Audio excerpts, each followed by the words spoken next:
May kasabihan tayo sa Tagalog, huwag mong gagawin sa iba yung ayaw mong gawin sa'yo. Sa English naman, a dose of your own medicine. Kasi nung nakarang araw, di ba, nung pag-uusapan pa lang, kung i-amend ba nila yung rules sa Senado kung saan papayagan yung mga online voting ng Senado pag merong session sila dahil may mga pagkakataon nga na hindi present yung mga senador at kailangan ng boto nila, kaya ina-amend nila yung rules nila kasi sa bagong rules ngayon, yung rules na ina-apply nila ngayon, hindi pwede, kailangan physically nandoon yung senador para makaboto. Ngayon dahil nga may mga circumstances na nangyayari tulad nung kay Senator Bato at yung panakot nga ng minority na posibleng may mga nasa majority ng senador ang aarestuhin dahil nga sinampahan nga po ng patong-patong na kaso. So naisip ng majority ngayon ni Senator Alan Peter Cayetano na amendahan yung rules ng Senado para nga payagang makaboto itong mga hindi present sa Senado para kahit paano maging balanse yung magiging botohan kasi nga majority wins dyan kung sino yung may maraming boto dahil demokrasya tayo, sino yung kumbaga kung merong disagreement doon sa panukala dadaanin sa botohan. So hindi po nagustuhan ng minority at ginawa nga nila is nag-boycott sila, nag-walk out. So hindi natuloy yung usapin na kung aamyendahan nga yung kanilang rules na payagan yung online voting. Ngayon, ito naman yung ginawa ngayon ng majority dahil nga inaresto si Senator Jinggoy Estrada, hindi pumasok ng 2 araw. So hindi nagpakita yung majority sa plenaryo at ang mga naiwan doon puro minority. Ngayon, nagrereklamo ngayon itong mga minority senator sa ginawa ng majority na hindi nga pagpasok sa plenary. Kaya ito, panoorin po natin kung ano yung hinihimutok ng mga senador na nasa minority sa ginawang pag-boycott nga ng majority sa Senado. So ito, panoorin po natin. Pero syempre, bago ang lahat, kung hindi ka pa nakasubscribe sa Makapili TV, baka naman pwedeng pakipindot po muna yung subscribe button at the same time palike na rin po ng video. Wala naman pong bayad yan, kaya pindot na. So ito, panoorin po natin. Hindi na naman sumipot sa sesyon ng mayorya ng Senado kaya panawagan ng minority bloc. Magbitiw na bilang Senate President si Senator Alan Peter Cayetano. Live mula mismo sa Senado, nangunguna sa balita si Mon Gualdes. Mon, bakit pinagbibitiw ng minorya si Cayetano bilang leader ng Senado? Alam mo, Jiggy, sabi ng minority senators, hindi na rin kasi kayang pamunuan pa ni Senate President Alan Peter Cayetano itong Senado dahil nga yan sa ikalawang sunod na hindi pagsipot ng mayorya sa plenaryo. Kaya ang nag-iisang panawagan nga ng mga taga-minority magbitiw na lamang si Cayetano bilang Senate President. Anila, malinaw na pangboboykot ang ginagawa ng mayorya. Narito ang pahayag ng minority bloc. What happened today was a clear abandonment of responsibility, a dereliction of duty, and a blatant disregard of the rules that govern this institution. Because the Senate cannot be made to stop working simply because its presiding officer refuses to lead. Senate President Alan Peter Cayetano should resign as he has shown that he cannot function as the leader of the Senate anymore. Sa tingin nyo, bakit pinag-resign nila si Alan Peter Cayetano bilang SP? Kasi kung dadaanin nila sa pagkuha lang ng boto, medyo malabo yung kanilang plano kasi hindi talaga nila mabuwag-buwag yung natitirang 11 na senador na nasa majority kasi supposedly 13 sila. So since si Senator Bato nagtatago, tapos si Senator Jinggoy nabitbit na nila sa Sandigan Bayan, lalabing isa na lang doon at wala pa silang napipilit na lumipat sa minority para itong mga nasa minority ngayon, sila mapunta sa majority. Ngayon, nagtataka lang din naman tayo dito bakit si Erwin Tulfo yung nagsasalita in behalf doon sa minority. Siya na ba ngayon ng bagong spokesperson ng minority? Well, siguro kaya siya yung nagpipresenta ritong maging spokesperson kasi hindi naman siya re-electionist sa 2028. So 6 na taon pa yung kanyang magiging termino. Dahil nga hindi siya re-electionist, malakas ang loob niya magdadakdak yan dahil di naman makaka-apekto sa kanya yan bilang senador. Ngayon, sino-sino ba dyan yung mga re-electionist na alam naman natin na siyempre may mga plano pa naman yan sa 2028, hindi sila masyadong nagsasalita para kahit paano, di ba, mawala sila doon sa spotlight at hindi sila masyadong mapansin para pag tumakbo nga naman sila sa 2028 hindi sila masyadong tatamaan. Pero balik tayo dito sa issue ng pag-resign ni Alan Peter Cayetano. Bakit nila pinipilit na mag-resign? Kasi nga gusto nilang maibalik sila sa pwesto bilang majority. Dahil nga yung pinakasensitibong committee ngayon ay hawak ngayon ng majority ni Alan Peter Cayetano at ang hawak ng subcommittee at ng chairmanship, alam naman natin na parehas abogado. At alam din natin na tutukuyin talaga kung sino-sino yung kumbaga yung may involvement dito sa mga mali-malitang perang pinagnanakaw ng mga politiko na to. So, halos lahat naman ng politiko diyan ay may mga may mga bahid, kumbaga, di ba? Tulad nung yung isang anak diyan ng isang senador yung councilor ng congressman ng Quezon City na di umano may pinakamalaking budget nga daw ng flood control hindi naman daw binabaha yung kanyang distrito. At the same time talagang kung sumunod nga daw ng pera sa ibang bansa, lasingan sa inuman talagang hindi nagpapaawat sa pagsunod ng pera. At itong isang senador naman na maingay din ngayon, yung parang nag-spokesperson ng minority, meron ding aligasyon na nabigyan nga rin daw ng maleta true doon sa mga campaign donor niya na mga kontratista. So natatakot sila na mabuksan uli yung Senate Blue Ribbon Committee dahil baka mabanggit yung pangalan nila.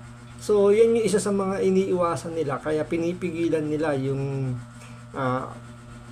current majority senator na mabuksan niya. Kaya pinipilit nila ngayong agawin yung pwesto ng Senate President para mabawi din nila yung Senate Blue Ribbon Committee para mapagtakpan yung flood control project na yan na ginawa ni Panfilo Lacson tsaka ni Tito Soto. Kaya nga mapapansin nyo, di ba?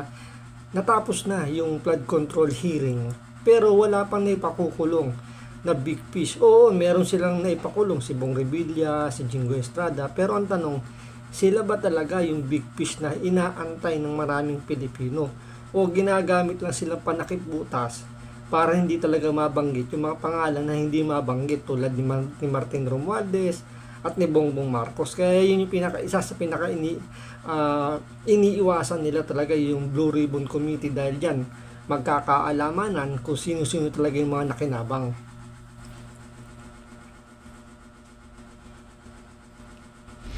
At Mon, may payag na ba tungkol dito si Senate President Cayetano? Actually, Jiggy, sinusubukan pa natin makuha ang panig ni Senate President Alan Peter Cayetano patungkol sa panawagan nga ng minorya pero wala pa siyang sagot. Pero sa kanyang Facebook Live kanina, iginiit niya na hindi na sila magpapa-11 sa 11. Ang tinutukoy niyang 11 rito, Jiggy, ay yung minority bloc. Ayon pa nga kay Cayetano, malinaw kasi na sinusubukan daw na pigilan ng administrasyon at ng minority senators ang pagbabago ng liderato sa Senado. Una, noong May 11 nang sinubukang arestuhin ng NBI si Senator Bato de la Rosa. Pangalawa ay yung nag-walk out naman ang minority senators noong isang linggo. Narito ang bahagi ng pahayag ni Senate President Cayetano. Noong May 11, kaya pala nandun yung NBI, kaya pala pinapasok ng mga nasa majority noon at nasa minority ngayon, ayaw nila magkaroon ng palitan ng leadership. Nag-walk out sila. Di ba? Todo tanggi pa dyan si Tito Soto na pinayagan daw niya yung taga-NBI na pumasok doon sa Senado. Ang tanging sinabi niya lang, hugas kamay pa siya at tinuturo nga niya kanyang Sergeant at Arms na at that time na sinabi niya lang doon na makipag-coordinate yung NBI sa kanya. Pero yung sinabi niyang pakipag-coordinate, ano na rin naman yun eh. Yung, kumbaga may basbas na, o sige, pakipag-coordinate na kayo doon para magawa niyo yung gusto. And eventually, umamin din naman yung NBA directors na si Matibag na pinayagan sila ni Tito Soto that time na siya pa yung Senate President.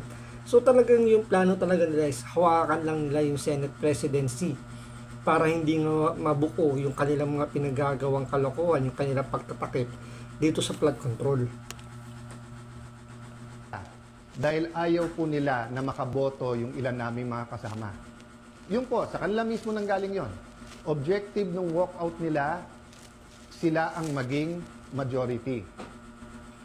So, yun naman talaga yung objection, yung pinaka-objective nila dyan is makuha lang nila yung Senate presidency dahil nga sa dami ng mga ebidensya, mga witnesses na naglulutangan ngayon para nga sabihin kung ano yung mga nalalaman nila. Pero ang nangyayari, sila pa yung kinakasuhan ngayon, diba? Saan ka naman nakakita na tumutulong na nga sila para ma-resolve yung problema natin sa korupsyon? Malaman kung sino talaga yung mastermind, sila pa yung kinakasuhan. Ngayon ito, panoorin po natin yung full video speech ni Senator Alan Peter Cayetano tungkol dito nga sa sa pag-boycott nga nila sa Senado, yung hindi nga nila pagpasok sa plenary para hindi sila, kumbaga hindi maagaw sa kanila yung pwesto. So sinasabi nga dito nila Erwin Tulfo na parang magpapalyata sila ng kaso na abandonment, parang ganun or something, dahil nga sa hindi nila pagpasok sa plenary. Pero ang tanong ba, legal ba yung ginawa nitong majority na hindi pumasok para hindi magkaroon ng quorum at hindi, kumbaga, hindi magkaroon ng pagkakataon itong minority na mapalitan yung current majority block ng Senado. So ito, panoorin po natin itong full speech ni Senator Senate President Alan Peter Cayetano.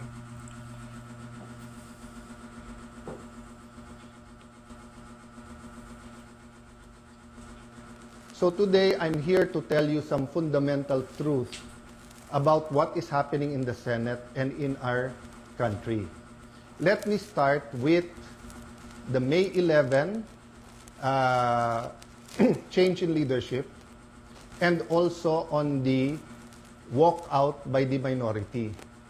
In both cases, may objective. Nung May 11, kaya pala nandun yung NBI, kaya pala pinapasok ng mga nasa majority noon at nasa minority ngayon, ayaw nila magkaroon ng palitan ng leadership. Ang sinabi nila na hindi katotohanan ay dahil daw to sa impeachment. Pero yung pala, ito'y tungkol sa maraming bagay, kasama po na magkaroon ng independent, impartial impeachment, but also ayaw na magkaroon ng hearing sa Blue Ribbon na kung saan lalabas ang buong katotohanan. Marami pang ibang issue na sa mga susunod na araw ay pag-uusapan. We're listening to you, we hear you, na ang pangunahing issue ay trabaho, ay kita, ay ang taas ng presyo, yung araw-araw na kabuhayan ng ating kababayan. Yan po ay pinakamalaking issue. Ang ating survival, spiritual, physical, financial survival is always a priority. Pareho din sa health po yun. Yun po ang speech ko nun. Na ang ating spiritual health, physical health, mental health, financial health ay napaka-importante at dapat we look at the bigger picture. Pero tignan nyo po, para siguraduhin na mapagsilbihan kayo ng bagong majority, we want to make sure that kahit anong gawin ng outside forces, maging administrasyon o yung 11, nandyan yung 13 or at the very least 12 para yung sinasabing subukan naman natin ito. Masubukan nyo kung anong madideliver namin sa inyo. Ang problema, for the last 3 weeks, walang ginawa. Kung hindi, takutin kami, i-twist ang aming arm, offeran ng kung ano-ano para lumipat sa kanila.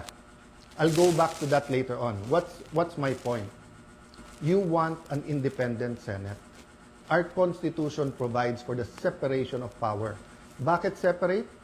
Because they are interdependent, but they are independent. Ibig sabihin po, one cannot survive without the other. Hindi naman po pwedeng walang judiciary. Hindi pwedeng walang executive department. Pero hindi naman po pwede po na executive department lang at puppets lang po ang nasa judiciary or in this case, the legislature. So nung nag-walk out po sila, ano sabi nila? Nautakan ang majority, na gamit ang rules ng minority. Ang sabi nila, master ang play ni Senator Tito Soto dahil alam niya yung rules. Ayaw po nila na magkaroon ng online dahil sa bibig na rin nilang nanggaling. Sabi nga nila, ang isda sa bibig ng gagaling, may ikukulong daw. Bakit nila alam yung timing sa kulong?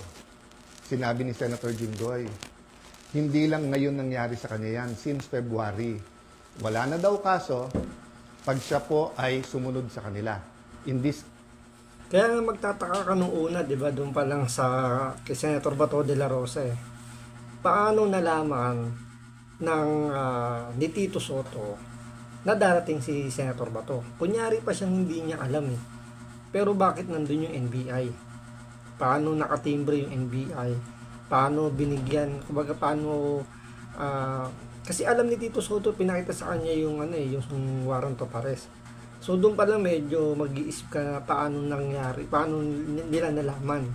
Tapos ito nga, yung kay Jinggoy, paano nila nalaman na may aarestuhin na. Diba yung timing yung pagkaka-aresto kay Jinggoy. Tapos parang nangyayari pa nga na dahil nga hindi na pumasok yung majority doon sa session at nandun yung majority, parang patay malisya lang sila na may nangyayari ng arestuhan ng senador doon sa loob ng Senado. So, makikita nyo talaga na yung pagmamalasakit ba sa kapwa nila senador, wala. Basta magkaiba sila ng political leaning, magkaiba sila ng kulay, tabla-tabla.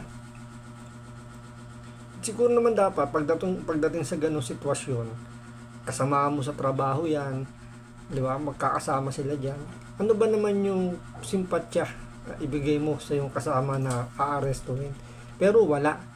Dahil nga, ang leaning nila nandun sa administrasyon ni Bongbong Marcos, at ang leaning ngayon ng majority sinasabi nila na sa mga Duterte, wala silang pakialam. Basta sa kanila, makuha nila yung kanilang ang kanilang objective, yung makuha yung Senate presidency. Kaya ang ginawa nila, kung ano yung mga nilalabas nilang mga teorya, mga ingay na ginagawa nila. Keso ganyan nga na nung una yung kumbaga hindi na raw kayang hawakan ni Alan Peter Cayetano yung Senado, na may mga lilipat pa raw para maging majority na ngayon mga nasa minority. So yung mga ganun-ganun ba halatang-halata na talagang gustong-gusto talaga nilang makuha yung liderato ng Senado dahil nga meron silang pinagtatakpan. in this case, lumipat. So sabi ni Senator Jinggoy, sa susunod na kabanata na lang, sasabihin niya po or sa kanya niya sasabihin ko ano ebidensya niya kung sino-sino. Hindi hearsay sa akin to dahil napakinggan ko yung ilan nilang conversation. So alam ko for a fact na totoo na binabargain ang kanyang kaso, mabalik lang ang majority sa ngayon na 11 o minority. Kaya parati ko inuulit-ulit, huwag kayong magpa-11 sa 11. Yun. Sabi nila ngayon, paano na yan? 11-11 na. So, isi-simplify ko po ha. Ito po yung main message ko ngayon. Isi-simplify ko po ha. Main message na nakaugnay sa truth. Truth. Nag-walk out sila dahil ayaw po nila na makaboto yung ilan naming mga kasama. Yun po, sa kanila mismo nanggaling yon. Objective ng walkout nila, sila ang maging majority. So ngayon naman po na walang quorum at walang session yesterday and today, may kasamang mga protesta yon, protest against a puppet Senate na gusto nila. But it is also a parliamentary tool to ensure na tuloy ang Blue Ribbon hearing sa Thursday. Ulitin ko po ha, ginamit nila yung parliamentary tool na walkout para po hindi matuloy ang pag-change ng rules. So ngayon po ang majority Ginagamit din po ang rule sa tama, morally, legally, to ensure na hindi agawin ang mga committees para po matuloy ang hearing ng Blue Ribbon sa Thursday at ang iba't iba pang mga importanteng hearing sa bawat committee. Yes. Yun naman pala. Kaya pala nila ginagawa ngayon yung ginawa ng minority kasi nga ayaw nilang makuha yung Senate presidency. Kasi nga pag nakuha nila yung liderato, sigurado kukunin na uli lahat ng majority, lahat ng major committee para mapagtakpan yung mga dapat pagtakpan. Yes, you heard me right. Sa kanilang official or unofficial spokespersons, no? Meaning sila mismo or yung mga avatar nila or yung mga vloggers, formal, informal, PR spokesperson ang nagsabi na sa 11/11, umabsent lang yung isa, mag-abstain lang yung isa, they can move. Sabi po sa isang pahayag o isang vlog at sa iba pong mga news reports, di ba? Pwedeng maging lame duck Senate President, si Alan Cayetano. Taga-Taguig at Pateros po kami. Kahit lame duck, lumalaban pa rin. No? So, alam po namin plano nila. Ang plano nila, abangan, tanggalin ang mga committee sa legitimate majority. Why do I say legitimate majority? In a completely independent Senate, 13 is 13. Kahit nasa abroad, kahit fugitive, kahit na nakakulong. In a democracy, you cannot say, I love democracy. Tapos pag minority ka, gusto mo, ikaw masunod. Pag minority ka, you have a moral influence to try to influence the majority. But you cannot supplant your decision for the decision of the majority. We have the majority. 13 elected senators out of 24. Actually, 14 kami na pressure nila yung isa. In the future, I can show you paano siya tinakot and I can show you kasama talaga namin. Ang problema nga tinakot at ang pagpihit ngayon pagkakulong ni Senator Jinggoy ay ginagamit nilang panakot sa iba. Don't get me wrong, ha? I'm not blaming the Sandigan Bayan or the law or legal processes. I'm saying later on it will be revealed that they abused the Blue Ribbon Committee, they abused, di ba, yung paggamit sa investigation ng DOJ at Ombudsman. I won't go there right now because I want everyone to fully understand the situation. The situation now is that we want an independent impeachment. Magaganap po yan. Walang mga scheme, sinister plot. Basta kung anong ebidensya, lalabas yung ebidensya, and I will correct kung totoo yung reports about one senator na pag sila daw majority, malalatag nila ebidensya. Hindi po. Ang prosecution dapat ang lumatag ng ebidensya nila to convict. Ang defense ang dapat lumatag ng ebidensya nila para ma-acquit. Ang senator judges ay dapat mag-examine ng mga ebidensya. Okay? Kasi may isang senador na ang sabi niya, kung sila daw yung nasa majority, ito pagdating sa impeachment pag sila daw yung nasa majority, may lalatag daw nila ng maayos yung mga ebidensya pagdating daw sa impeachment. So hindi naiintindihan itong senador na to yung kanyang mga pinagsasabi. Kasi parang nangyayari, yung tingin niya sa pagiging senator judges is kaparehas nung ginawa doon sa House of Representatives na sila na yung naglitis, sila pa yung tumatay yung mga complainant. Kaya nangyayari, di ba, naging bias. Ngayon, dito sa Senado, hindi dapat ganun yung magiging takbo eh. Sila, senator judges, sila yung hahatol doon sa mga ebidensyang ilalatag ng prosecution at ng defense. Kaya nga sabi ni Alan Cayetano dito, di ba, nilinaw niya kung ano yung mga trabaho ng mga ng prosecution, ng House of Representatives, ng senator judges, tsaka ng defense team. So malinaw, ang senator judges, sila po yung hahatol kung depende yun sa mga ebidensyang ilalatag.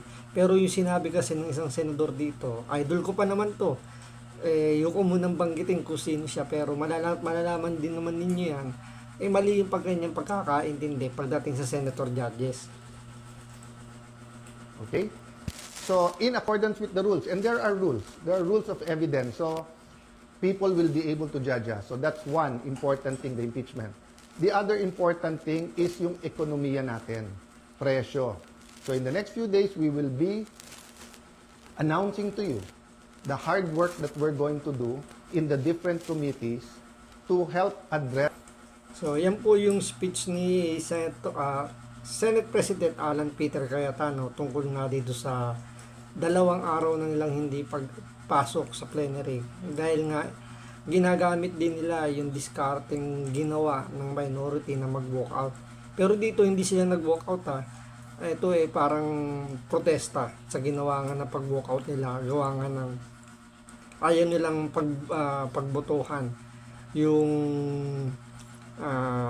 pag-amyenda ng online voting ng mga kasama nilang senador.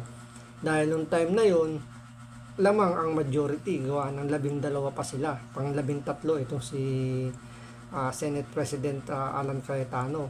Ngayon, medyo nagkaroon ng changes. So 12 na lang sila.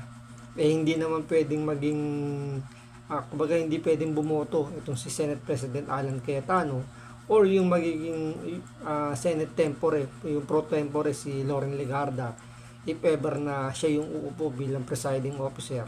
So lalabas 11 sa 11. Since kulang pa nga sila na isa rito dahil nga na-aresto na nga si Senator Jinggoy. So parang lumalabas pagdating sa botohan sa plenary, lamang na yung minority. Kaya yan yung naging dahilan ngayon kung bakit hindi pumapasok ang majority dahil nga iniiwasan nila na mapigilan uli yung pagbubukas ng Senate Blue Ribbon Committee doon sa flood control at yung pag-aagaw bilang Senate President ni Alan Peter Cayetano. So, abangan natin sa Huwebes kung matutuloy ba yung flood control hearing ng Senate Blue Ribbon Committee or kung magkakaroon ba ng changes sa Senado dahil nga hawak na ng minority ang beat. Gawa ng mas lamang sila sa bilang ngayon kumpara sa majority. So hanggang dito lang po muna. Maraming salamat po sa panonood. Ingat po kayo lagi. God bless.